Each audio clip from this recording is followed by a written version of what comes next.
नमस्कार दोस्तों। आज का हमारा पहला प्रश्न है जिसमें हमें एक सेट में कुछ संख्याएं दी हुई है, एक संख्याओं का समूह दिया हुआ है। इन संख्याओं का आपस में जो संबंध है वही संबंध हमको ज्ञात करना है और ऑप्शंस में से एक ऐसे सेट को चुनना है उत्तर के रूप में जो इसी प्रकार के पैटर्न का फॉलो करता हो। तो आइए शुरू करते हैं। तो हमें जो दिया गया हुआ सेट है उसमें कौन सी संख्या दी हुई है? हमें दिया हुआ है 64, फिर दिया हुआ है 7 और फिर दिया हुआ है 27। अब इन संख्याओं को अगर हम गौर से देखें तो हम देखते हैं कि ये जो दो संख्याएं पहले नंबर की और तीसरे नंबर की, ये बीच वाली संख्या की तुलना में काफ़ी बड़ी है। बीच वाली संख्या इसकी तुलना में काफ़ी छोटी है। तो यहाँ पे स्क्वायर या क्यूब की या मल्टीप्लिकेशन की ट्रिक से उत्तर मिलने की संभावना ज़्यादा है। तो अब अगर हम देखें तो 64 किसका वर्ग होता है? 64 होता है 8 का वर्ग होता है। और 27 किसी का वर्ग होता है क्या? 27 किसी का भी वर्ग नहीं होता, लेकिन 27 3 का घन होता है। तो इसको हम कैसे लिख सकते हैं? 3 का घन। इसी प्रकार 64 किसी का घन होता है क्या? 64 होता है 4 का घन। तो 4 का घन और 3 का घन, और अगर इन दोनों को आपस में जोड़ दें, 4 और 3 को जोड़ दें तो हमें क्या मिलता है? 7। मतलब इसमें क्या हुआ है कि पहली संख्या का घनमूल निकाला है। पहली संख्या का घनमूल निकाला मतलब 64 का क्यूब रूट निकाला तो हमें मिलता है 4। और 27 का घनमूल निकालने पे हमको क्या मिला हुआ है? 27 का घनमूल मिला निकालने पे हमें मिला हुआ है 3, और दोनों को जोड़ दिया है तो ये क्या मिलता है हमको? 7। ऐसे इसी लॉजिक को कौन सी संख्या फॉलो करती है? तो पहले ऑप्शन में तो 127 का घनमूल निकालेंगे, या ये किसी का पूर्ण घन नहीं है। इसी प्रकार 161 भी किसी का पूर्ण घन नहीं है, तो ये सही उत्तर नहीं होगा। ऑप्शन नंबर 2 पे चलते हैं। ऑप्शन नंबर 2 में क्या दिया हुआ है हमको? 216। 216 किसका पूर्ण घन होता है, या इसका घनमूल क्या होता है? 6। इसी प्रकार 125, 125 का किसका घन होता है? ये होता है 5 का होता है। तो 6 और 5 को अगर जोड़ दें तो 11 मिलता है। तो ये ऑप्शन नंबर 2 में इस लॉजिक का पालन हो रहा है। तो ऑप्शन नंबर 2 हमारा सही उत्तर हो जाएगा। इसी प्रकार इन ऑप्शंस को और देख लेते हैं। जैसे 6, 216 का क्या होता है? घनमूल 6, और 64 का होता है 4। इन दोनों को जोड़ने पे 10 मिलता है, लेकिन यहाँ 15 दिया हुआ है। और इसी प्रकार यहाँ पे 5 आ जाएगा और यहाँ पे 7 आ जाएगा। तो इन दोनों का जोड़ कितना होता है? 12 होता है। तो हमारा प्रश्न का सही उत्तर है ऑप्शन नंबर 2। आइए बढ़ते हैं अगले प्रश्न की ओर। अगले प्रश्न में हमसे क्या कहा गया है? निम्नलिखित प्रश्न में दिए गए विकल्पों में से संबंधित अक्षर का समूह करें। हमें यहाँ पे कुछ वर्ड दिए हुए अंग्रेजी के, उसको इस वर्ड को इस प्रकार से कोड किया गया है। तो हमें ये देखना है कि ये वाले वर्ड को कैसे कोड किया जाएगा ताकि हम क्वेश्चन मार्क के स्थान पे आने वाला वर्ड ज्ञात कर सकें। तो पहले वाला वर्ड जो है उसमें दिया हुआ है प्रिंटिंग, और उनके लेटर को आपस में जंबल कर दिया गया है। तो हम यहाँ पे जब भी इस प्रकार का प्रश्न आए तो हमें सबसे पहले क्या कर लेना चाहिए? एक दूसरे के नीचे संख्याएं लिख लेनी चाहिए, ये अक्षर ये वर्ड लिख लेने चाहिए। तो ये क्या दिया हुआ है? पी, उसके बाद दिया हुआ है R, I, N, T, I, N, G. इसको कैसे कोडित किया गया हुआ है? यहाँ पे दिया हुआ है आर, पी, एन, आई, फिर दिया हुआ है आई, फिर दिया हुआ है टी, फिर दिया हुआ है जी, और फिर दिया हुआ है एन। अब इनको कैसे कोडित किया हुआ है? जैसे आर पे अगर इन दोनों लेटर्स को हम देखें तो आर को इस तरफ भेज दिया गया हुआ है, पी को इस तरफ भेज दिया गया हुआ है। इन दोनों लेटर्स को देखें तो एन को ऐसे भेज दिया गया है, आई को इधर भेज दिया गया है। यह इसी प्रकार यहाँ पे आई इधर आ गया है एक डायगोनल के रूप में, और टी इधर आ गया है। और इसी प्रकार यहाँ पे जी एक डायगोनल के रूप में इधर आ गया, और एन इस डायगोनल के रूप में इधर आ गया है। तो प्रोटोकॉल को कैसे लिखेंगे? ऊपर वाले में भी 8 लेटर्स थे, नीचे वाले में भी 8 लेटर्स होंगे। अब प्रोटोकॉल, ये जो वर्ड दिया हुआ है हम इसको कैसे लिख सकते हैं? P, R, O, T, O, C, O, L.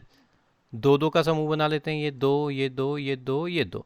अब इनको अगर हम अब डायगोनल के रूप में, एक विकर्ण के रूप में प्रतिस्थापित कर दें तो ये क्या हो जाएगा, ये ऐसा हो जाएगा, P इस साइड आ जाएगा, R इस साइड आ जाएगा। इसी प्रकार यहाँ पे क्या होगा, यहाँ पे O, यहाँ पे T आ जाएगा, यहाँ पे O आ जाएगा, यहाँ पे C आ जाएगा, यहाँ पे O आ जाएगा, और फिर यहाँ पे O आ जाएगा और यहाँ पे L आ जाएगा। तो सही उत्तर क्या होगा हमारा, R P T O C O L O। किस ऑप्शन में दिया हुआ है, RPTOCOLO, ये ऑप्शन नंबर 4 में दिया हुआ है, तो ऑप्शन नंबर 4 हमारा सही उत्तर हो जाएगा। आइए बढ़ते हैं अगले प्रश्न की ओर। अगले प्रश्न में हमसे कहा गया है, मयंक के पिता का एक भाई प्रकाश है, जिसकी बेटी ऋतु कविता की माँ है। सोनू ऋतु का इकलौता भाई है। सोनू मयंक से किस प्रकार संबंधित है, ये रिलेशनशिप्स पे हमारा सवाल है। तो अब हम इस देखते हैं कि इसका आंसर कैसे प्राप्त कर सकते हैं। सबसे पहले हमें क्या दिया गया है, मयंक के पिता का एक भाई प्रकाश है। सबसे पहले ही हम यहाँ लिख लेते हैं मयंक, ये है मयंक। मयंक के पिता, मयंक के यहाँ पे हो जाएंगे फादर, उनका नाम नहीं दिया हुआ है तो हम लिख लेते हैं, माना कि ये ए हैं। इनके एक भाई हैं, मयंक के पिता के भाई, उनका नाम क्या है, प्रकाश। ये कौन है, प्रकाश। ये मेल जेंडर है इसलिए प्लस आएगा। उसके बाद क्या गया है, जिसकी बेटी ऋतु कविता की माँ है। प्रकाश की बेटी कौन है, ये है ब्रदर यहाँ पे, और इनकी है डॉटर, पुत्री। उसका नाम क्या है, उसका नाम है ऋतु। ऋतु किसकी माँ है, ऋतु कविता की माँ है। तो यहाँ पे इनकी डॉटर हो जाएगी, ऋतु की डॉटर हो जाएगी कविता। अब हमसे क्या कहा गया है, सोनू ऋतु का इकलौता भाई है। तो ये ऋतु है, इसका इकलौता भाई, ओनली ब्रदर। ओनली ब्रदर कौन है, सोनू है। अब हमसे क्या पूछा गया है, सोनू मयंक से किस प्रकार संबंधित है। सोनू और मयंक का आपस में क्या संबंध है हमको देखना है। तो यहाँ पे दिया हुआ है, ये इसके पिता है और उनके पिता का भाई है प्रकाश, जिनकी बेटी है ऋतु, और ऋतु का ओनली ब्रदर। ओनली ब्रदर मतलब सिर्फ एक ही भाई है ऋतु का, और इस ऋतु के जो पापा हैं या सोनू के जो पापा हैं और मयंक के पापा भाई भाई हैं, तो ये दोनों आपस में क्या हो जाएंगे, कज़न हो जाएंगे। कज़न मतलब चचेरा भाई। ऑप्शन नंबर 2 हमारा सही उत्तर होगा। आइए बढ़ते हैं अगले प्रश्न की ओर। अगले प्रश्न में हमसे कहा गया है, यदि मद्रास को एक कोड लैंग्वेज में इस प्रकार लिखा जाता है तो मुंबई को उसी कोड लैंग्वेज में किस प्रकार लिखेंगे, ये हमको आंसर ज्ञात करना है। अब हमें क्या दिया गया है, हमें दिया गया है मद्रास,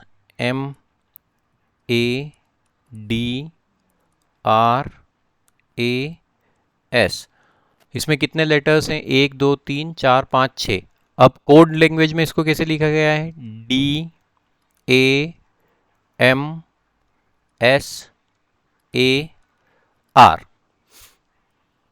अब या ऊपर वाले में भी 6 लेटर्स हैं, नीचे वाले में भी 6 लेटर्स हैं, तो एक दूसरे के स्थान पे प्रतिस्थापित होने की संभावना ज़्यादा है। मतलब एक लेटर दूसरे लेटर के स्थान पे आ गया। अगर हम इनको इस प्रकार देखें, इनको अगर तीन तीन के समूह में बांट दें तो ये कैसा हुआ है, यहाँ पे D इधर आया है, M इधर आया है और A ऐसे नीचे आया है। तो इस प्रकार से इनका प्रतिस्थापना हुई है। तीसरी वाली संख्या पहले स्थान पे आ गई, पहले वाला लेटर तीसरे स्थान पे आ गया और दूसरा दूसरे की जगह। यहाँ पे भी ऐसे ही हुआ है, S तीसरे नंबर पे था जो पहले स्थान पे आ गया है, R पहले नंबर पे था जो तीसरे नंबर पे चले गया है, और A दूसरे नंबर पे था तो दूसरे पे ही है। इसी प्रकार अब हमसे क्या कहा गया है, मुंबई को कैसे लिखेंगे ये हमको ज्ञात करना है। तो MUMBAI एम बी ए आई, ये 3 का समूह यहाँ बना। इनका क्रॉस होगा तो ये कैसे हो जाएगा, ये हो गया एम, ये हो जाएगा एम, और यू दूसरे नंबर वाली संख्या दूसरे नंबर वाला लेटर दूसरे नंबर पे ही रहेगा।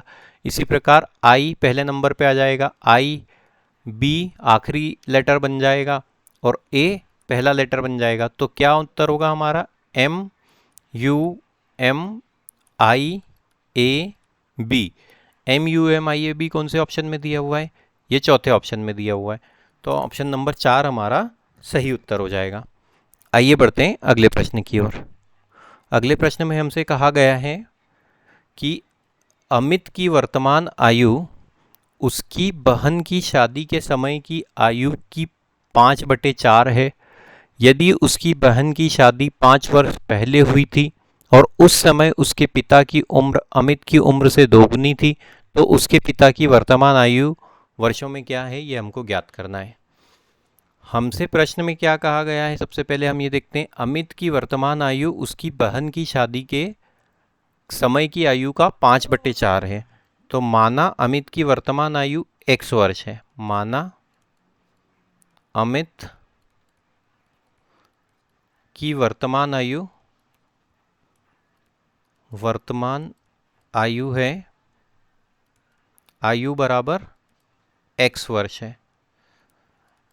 अब जब उसकी बहन की शादी हुई थी, जब उसकी आयु वर्तमान आयु का कितना थी, 5/4 थी।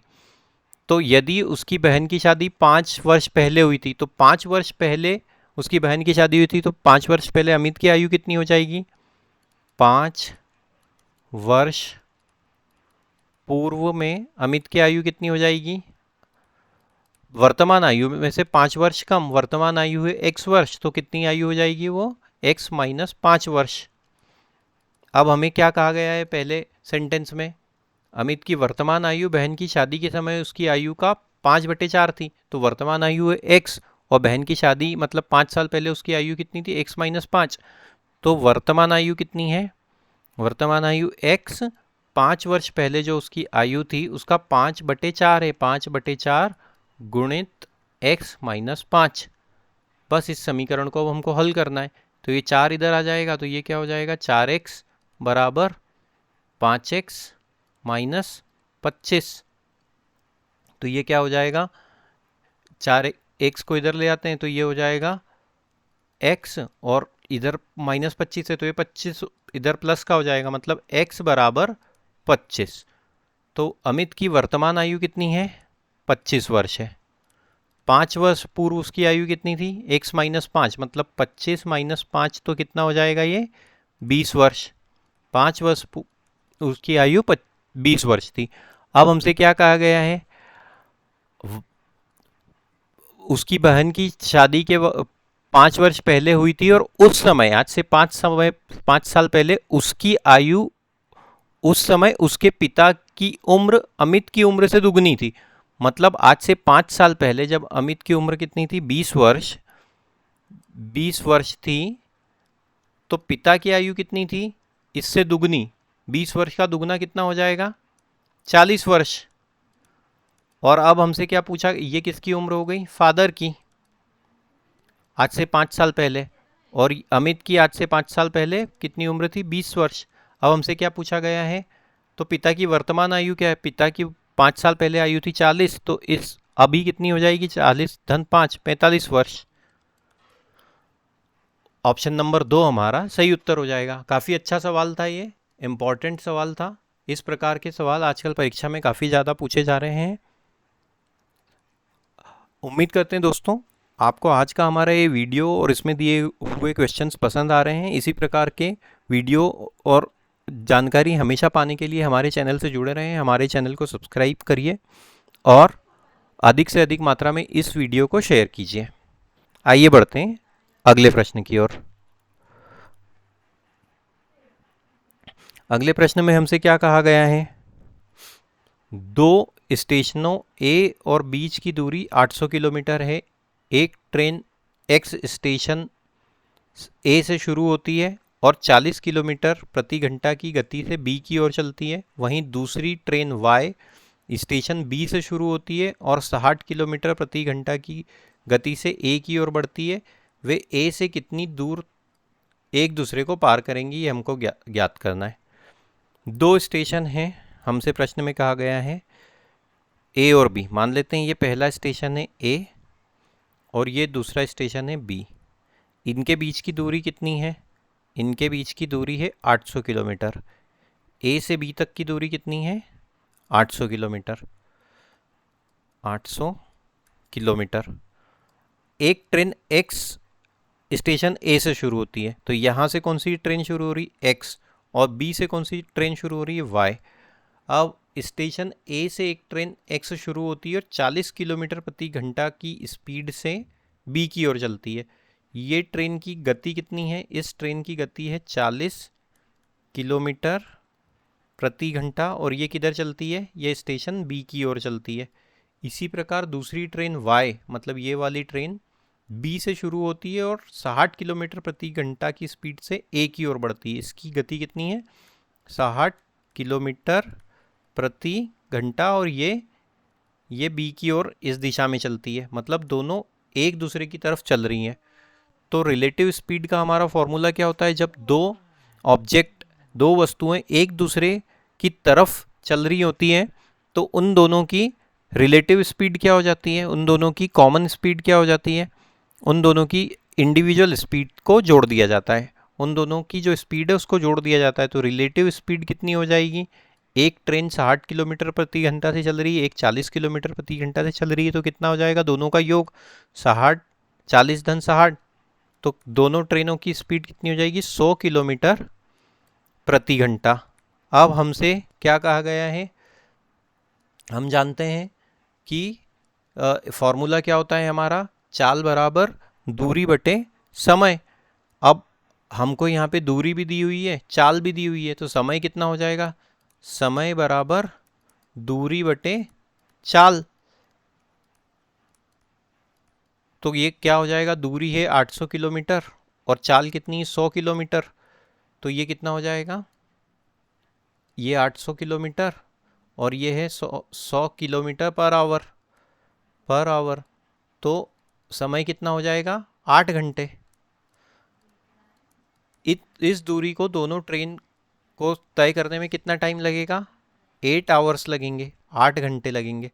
लेकिन 8 घंटे, अब हमसे क्या पूछा गया है कि वो ए से कितनी दूरी पे एक दूसरे को पार करेंगी। 8 घंटे का समय इनको इतनी दूरी तय करने में लग रहा है। ए से जब वो दोनों एक दूसरे को जब यहाँ पे मान लेते हैं कि इस बिंदु पे पार कर रही हैं, ये क्रॉसिंग पॉइंट है, सीपी बोल देते हैं हम इसको। तो एक्स से जो ट्रेन एक्स से उसको यहाँ से यहाँ तक आने में कितना टाइम लगा? उसको यहाँ से यहाँ तक आने में एक्स से लेके सीपी तक की दूरी तय करने में कितना टाइम लगा? 8 घंटे लगे। और इसी प्रकार ट्रेन वाई को वाई से लेके या बी से लेके सीपी तक की दूरी तय करने में इसको कितना घंटे, इन दोनों को कितने घंटे लगे? 8 घंटे। तो एक्स कितना टाइम लगा देगी? इस समय में कितनी दूरी तय कर लेगी? 8 घंटे में। वो 1 घंटे में चलती है 40 किलोमीटर, तो 8 घंटे में कितना चलेगी? 8 घंटे में 40 गुणित 8 मतलब 320 किलोमीटर। जब ए से 320 किलोमीटर की दूरी पे वो दोनों ट्रेन एक दूसरे को क्रॉस कर लेगी, वो दोनों ट्रेन एक दूसरे को पार कर लेगी। उम्मीद करते हैं दोस्तों आपको ये प्रश्न पसंद आया होगा। आइए बढ़ते हैं अगले प्रश्न की ओर। अगले प्रश्न में हमसे कहा गया है एक कार्यालय में 40% कर्मचारी महिलाएं हैं, 40% महिलाएं और 60% पुरुषों ने राम को वोट दिया। राम को कितने प्रतिशत वोट मिले? तो माना कार्यालय में कुल कर्मचारी हैं, माना कुल कर्मचारी हैं 100। काफ़ी सरल सवाल है लेकिन ये हमारे परसेंटेज के कॉन्सेप्ट्स को बहुत ज़्यादा क्लियर करेगा। माना कुल कर्मचारी है 100। अब महिलाएं कितनी हो गई? महिलाएं हो गई 40%। 40% मतलब 40। तो बाकी शेष पुरुष हैं। पुरुष कितने हो गए? 100 में से 40 गया तो 60 हो गए। अब हमसे क्या कहा गया है कि 40% महिलाओं ने और 60% पुरुषों ने राम को वोट दिया। तो महिलाएं कितनी हैं? 40 है। महिलाएं हैं 40 है, और 40 का 40% कितना होता है? वो होता है 40% गुणित 40। तो मतलब 40 गुणित 40 बटे 100। ये दो जीरो से कट गए। तो महिलाओं 4 कितना होता है? 16। मतलब 16 महिलाओं ने राम को वोट दिया। और इसी प्रकार हमसे कहा गया है 60% पुरुषों ने वोट दिया। तो पुरुष कितने हैं? पुरुष भी हैं 60। और 60 का 60% कितना होता है? 60% गुणित 60 मतलब ये हो जाता है 60 गुणित 60 बटे 100। दो जीरो से दो जीरो कट जाएंगे और 6 गुणा 6 कितना हो जाता है? 36। तो कितने पुरुषों ने राम के लिए वोट दिया? 36। अब हमसे क्या कहा गया है? राम को कितने प्रतिशत वोट मिले? तो 16 महिलाओं ने दिया, 36 पुरुषों ने दिया, तो टोटल कितना हो गया? 52। 100 वोट में से 52 वोट राम को मिले। तो ये 52% हमारा 52% ऑप्शन नंबर 4 हमारा सही उत्तर हो जाएगा। आइए बढ़ते हैं अगले प्रश्न की ओर। अगले प्रश्न में हमसे कहा गया है कि इस पैटर्न को हमको स्टडी करना है, क्वेश्चन मार्क के स्थान पे आने वाली संख्या ज्ञात करनी है। तो अब यहाँ पे जो ये अक्षरों का समूह दिया हुआ है, ये एक निश्चित पैटर्न को फॉलो कर रहा है, हमको वही पैटर्न ढूंढना है। तो अगर हम देखें तो यहाँ पे दिया हुआ है EAC, उसके बाद दूसरे समूह में दिया गया है GCE। तो E से लेके अगर हमको G तक जाना हो तो क्या करना पड़ता है? E के बाद आता है F और F के बाद आता है G, मतलब यहाँ पे +2 हुआ। A के बाद आया है C, तो ये इसमें कितना करा? इसमें भी +2 हुआ। A में B और B के बाद C, दो जोड़ने पे C आया। और C के बाद E दिया हुआ है, CDE, मतलब इसमें भी +2 हुआ। तो +2 करने से ये अक्षरों का समूह हमको मिल रहा है। देखते हैं GCE से ये कैसे मिला हमको। GCE में अगर हम G में +2 करें तो कितना होता है? GHI। C में अगर +2 करें तो कितना होता है? CDE, मतलब यहाँ पे हो जाएगा E। और E में अगर हम +2 करें EFG, तो यहाँ पे आ जाता है G। तो इस समूह से इस समूह में आने के लिए भी प्रत्येक लेटर में +2 किया गया है। तो अब IEG से अगली संख्या कौन सी होगी, ये हमको ज्ञात करना है। IEG, तो I में अगर हम +2 करें तो क्या मिलता है? IJK, ये +2। E में अगर +2 करें EFG +2 करने पे, और G में +2 करें तो GHI, ये +2 करने पे GHI। तो ऑप्शन नंबर 2 हमारा सही उत्तर हो जाएगा। आइए बढ़ते हैं अगले प्रश्न की ओर। अगले प्रश्न में हमसे कहा गया है कि इन 4 ऑप्शंस में से कौन सा वाला वर्ड ऐसा है जो इस बड़े वाले शब्द में दिए गए लेटर्स के इस्तेमाल से नहीं बनाया जा सकता। तो इस प्रकार के प्रश्न जब भी हमारे सामने आते हैं तो हम कौन सी ट्रिक का इस्तेमाल करते हैं? हम इस बड़े लेटर में आने वाले प्रत्येक लेटर का मन ही मन में 2 बार उच्चारण कर लेते हैं, ताकि वो हमारी शॉर्ट टर्म की मेमोरी में स्टोर हो जाए और हम ऑप्शन से हमारा सही उत्तर ढूंढ पाए। तो आइए शुरू करते हैं। INCONVENIENCE, एक बार फिर से INCONVENIENCE।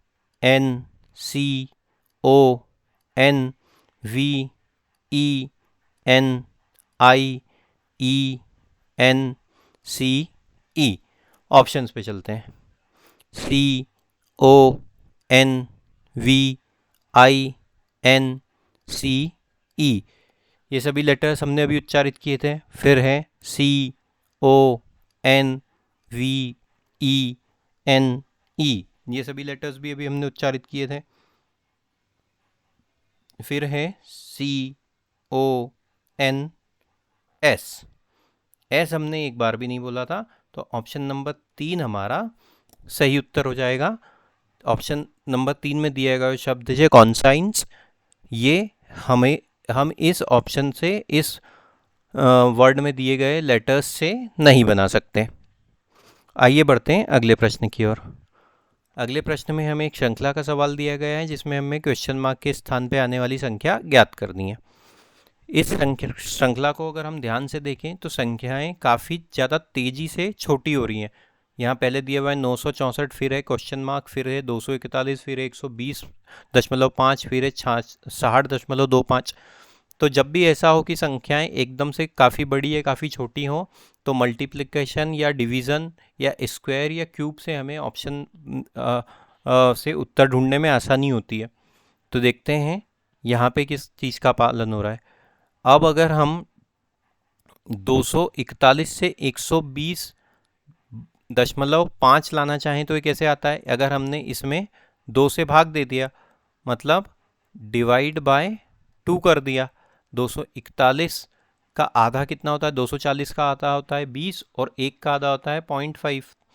अब इसमें अगर हम 2 का और भाग दे दें तो हमें अगली संख्या प्राप्त हो जाती है, मतलब कि 120 का आधा होता है 100 और 0.5 का आधा होता है 0.25। ये संख्या इसकी आधी है, ये संख्या का आधा करने पे हमें ये वाली संख्या मिल रही है। तो इस संख्या का आधा करने पे हमें क्वेश्चन मार्क पे आने वाली संख्या मिल जाएगी। तो 964 में अगर हम 2 का भाग दें तो हमें क्या प्राप्त होता है? 2 एकम 2, 2 चौके 8 बचे 1, 2 अठी 16 और ये 4 हैं तो ये हो जाता है 482। 482 का आधा करने पे 241 मिलता है क्या? ये हो जाता है 2 4 1। हाँ, इसी नियम का पालन हो रहा है। तो क्वेश्चन मार्क के स्थान पे क्या प्राप्त उत्तर आएगा? 482। ऑप्शन नंबर 1 हमारा सही उत्तर हो जाएगा। उम्मीद करते हैं दोस्तों आपको आज का हमारा ये वीडियो पसंद आया है। कृपया करके हमारे चैनल को सब्सक्राइब कीजिए और इसी प्रकार के वीडियो और पाने के लिए इस वीडियो को अधिक से अधिक मात्रा में शेयर कीजिए। Thank you.